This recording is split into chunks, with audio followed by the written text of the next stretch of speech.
The refugee camp library was a dream that shouldn't have existed. Lesbos Island, Greece. Moria refugee camp. 12,000 people crammed into 1 square kilometer. Mud tents, despair. But in the camp's northern corner stood a shipping container. Inside, 3,000 books in 15 different languages. Tables for children, colorful rugs, pictures on the walls. A sanctuary. A paradise in the middle of chaos. The librarian, Emma Rousseau, 28 years old, French, volunteer. She'd been working at the camp for 2 years. Every day she read books to refugee children, Arabic, Farsi, Kurdish, French. She spoke 5 languages, small, 5 feet 4 inches, thin, wore glasses, hair in a bun, simple clothing. Harmless appearance, typical aid worker. She organized books, wiped dust, smiled at children. Librarian Emma. That's how everyone knew her. No one knew her real past.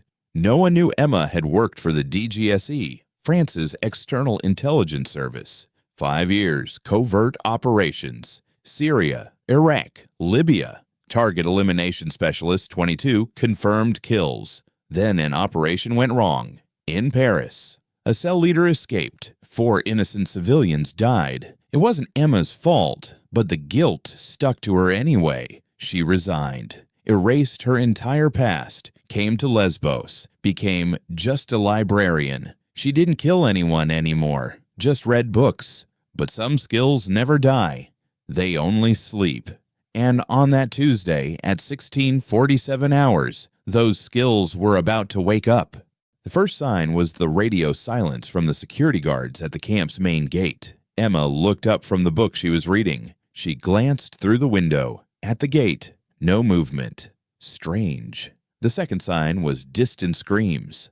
Panic screams.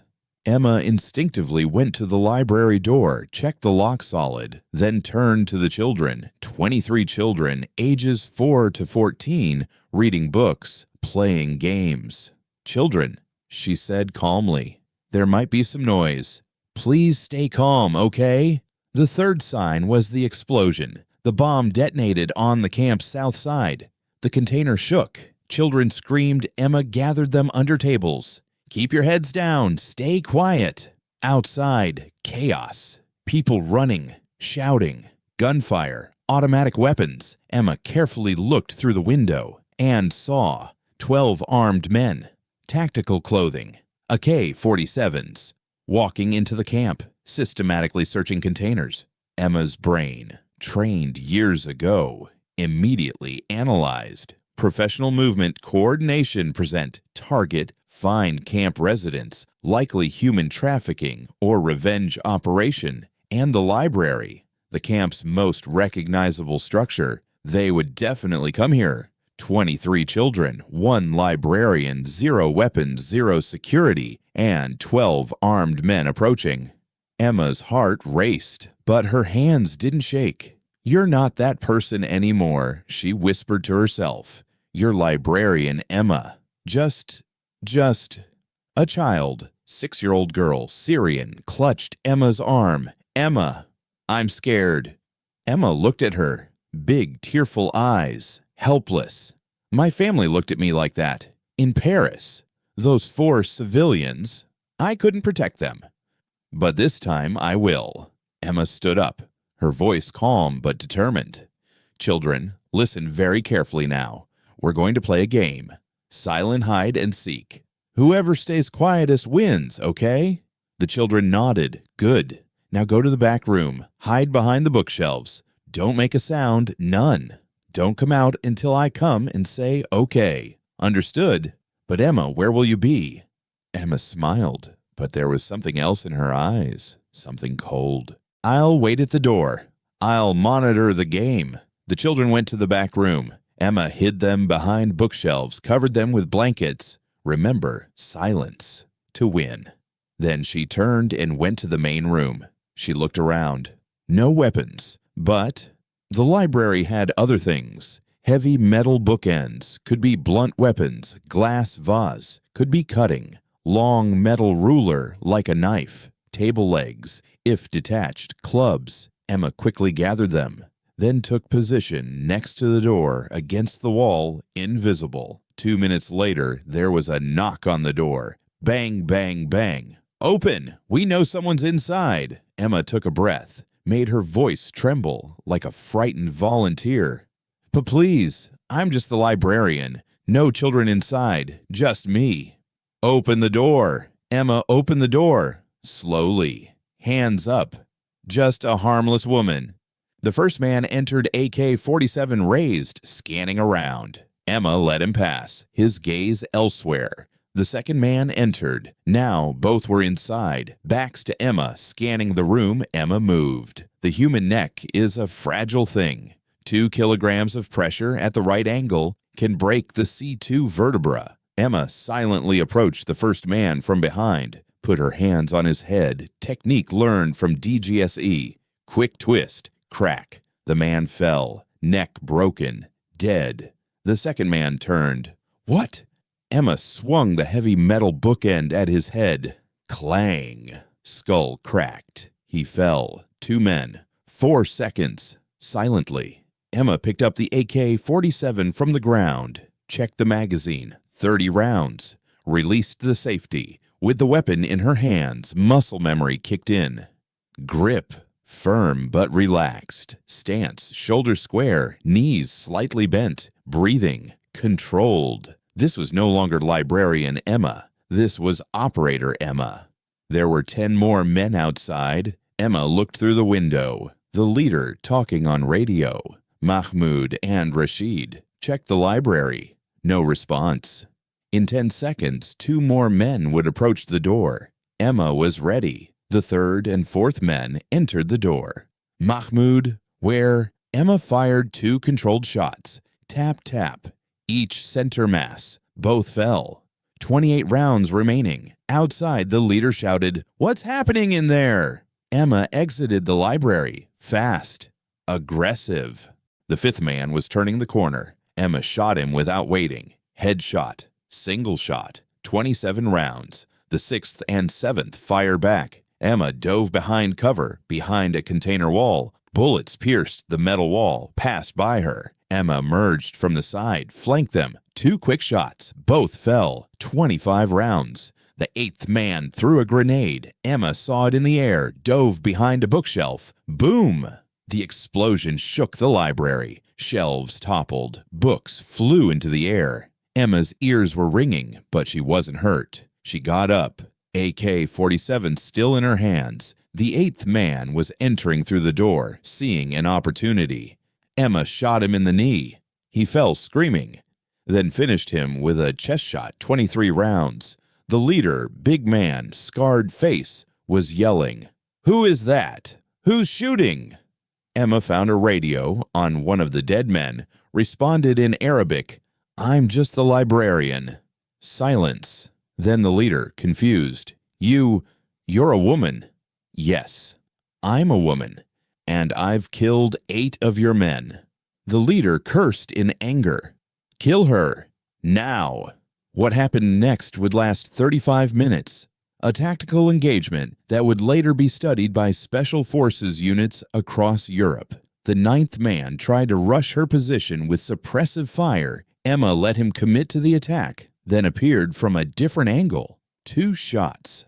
He dropped. 21 rounds remaining. Emma performed a tactical reload, grabbing a magazine from one of the fallen attackers. 30 fresh rounds. She now had 51 total rounds available across 2 magazines. The 10th and 11th men tried coordinated movement, one providing covering fire while the other advanced professional tactics. Emma recognized the pattern. Russian training. These weren't amateurs. She waited until the advancing man was exposed between containers. Single shot.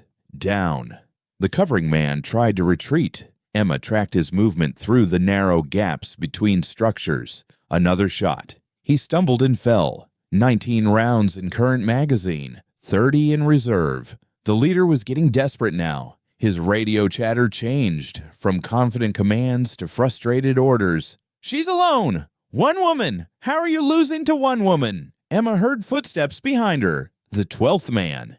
He'd flanked around, coming from the opposite direction while she was focused forward smart. His AK-47 was already rising toward her back when Emma's combat instincts, honed by years of operations, made her spin and drop. His burst went high. Emma's response went center mass. 3 rounds. He collapsed. 16 rounds in current magazine. But Emma had made a mistake. The gunfire had revealed her exact position. The leader and his last man appeared from both sides simultaneously. Pincer movement. Emma was caught in crossfire between 2 shipping containers. Bullets sparked off metal around her. She couldn't advance, couldn't retreat. She was trapped. "Cease fire!" the leader commanded. The shooting stopped. Emma checked her ammunition. 16 rounds in weapon, 30 in spare magazine. The leader called out, "You, woman, you fight well. But it's over. You're surrounded. Throw out your weapon and we'll let you live." Emma said nothing. Her mind was calculating angles, distances, options. 2 targets, both in cover, both with clear shots if I expose myself. I can't take both before one kills me. Unless... Emma looked at the container behind her, rusted metal, bullet holes from the earlier exchange. She could see through the holes to the other side. An idea formed. "I'm counting to 3, the leader shouted. "Then we come in shooting." "Wait," Emma called out, still maintaining the frightened volunteer voice. "I'll surrender. Please don't shoot." "Throw out the weapon." "Okay, okay." Emma tossed the AK-47 out from her cover. It clattered on the ground between them. She heard movement, the leader's man advancing to secure the weapon. Emma pulled out the metal ruler she'd kept in her belt. Not a gun, but sharp enough. The man came around the corner, AK-47 pointed at where he expected Emma to be crouching. Emma was standing pressed against the container wall. As he passed, she drove the metal ruler into the side of his neck. Carotid artery. He gurgled and fell, his AK clattering. Emmy grabbed his weapon. Fresh magazine, 30 rounds. "Rashid," the leader called. No response. Emma moved through the bullet holes in the container, emerging on the opposite side behind the leader. He sensed movement and spun. Too late. Emma fired. 3 controlled shots. The leader fell, 27 rounds remaining. But the fight was over. Emma thought it was finished. She was wrong. As she turned to go back to the library, she heard a child scream. The 6-year-old girl, the one who'd clutched her arm earlier, had left the back room, scared by the explosions and gunfire, confused. And now the leader's second in command, a man Emma hadn't counted, had her. He'd stayed back, watching the camp entrance. Now he had his pistol pressed to the child's temple. "Drop it!" he screamed at Emma in broken English. "Drop or child dies." Emma froze. 15 meters distance, the man was using the girl as a human shield, only his head partially visible. She lowered the AK-47. "Okay, stay calm. You kill my brothers. You kill leader." "They attacked children," Emma said, voice steady. "They gave me no choice. Now you have no choice." He pressed the pistol harder against the girl's head. She was crying, terrified. Emma's mind raced. Pistol to temple, perfect shield position. Any shot risks the child. He's maybe 170 centimeters tall. Girl is 115 centimeters vertical, offset of 55 centimeters. But he's crouched. Actually, maybe 40 centimeters clearance above her head. Moving target. His head bobbing with adrenaline. Impossible shot, even for me. "Put gun down. Kick to me." Emma slowly placed the AK-47 on the ground, kicked it toward him. He smiled, thinking he'd won. Emma's hand went to her ankle, the combat knife she'd taken from the second fallen man, the one she'd kept hidden. "You think you win," Emma said, taking a step forward. "You think because you have child, you are safe." "Stop, or I shoot." "No." Emma took another step. 12 meters now. "You won't shoot. Because if you shoot her, you lose your shield, and then I kill you." "I will do it." "No, you won't." 10 meters. Because you're not a killer of children. You're a soldier. Misguided. Yes, criminal. Yes. But not a monster. Emma could see it in his eyes. The hesitation. The doubt.